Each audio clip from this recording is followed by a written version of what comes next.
এই জীবনে গীতাই পড়েছি আর কি, শুরু থেকেই গীতা, শেষ অব্দি গীতা। কারণ সমস্ত উপনিষদের জিস্ট হচ্ছে শ্রীমদ ভগবত গীতা।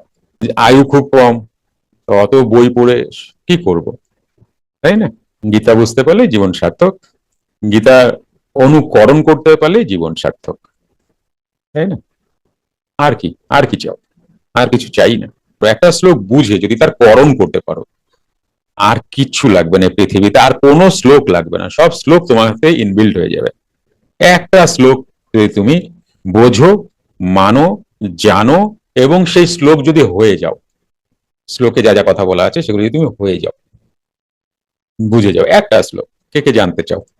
বহুবার বলেছি, তবুও ওকে, একটা শ্লোক জাস্ট, এই শ্লোকটার উপরে মাস্টারি যদি করে নিতে পারো, আর কোন সব শ্লোক তোমার মধ্যে চলে আসবে। সেটা হচ্ছে প্রাণো হি ভগবানিষু, প্রাণো বিষ্ণু পিতামহ, প্রাণে না ধারাইয়াতে লোক সর্বং প্রাণময়ং জগৎ, বাস, কমপ্লিট।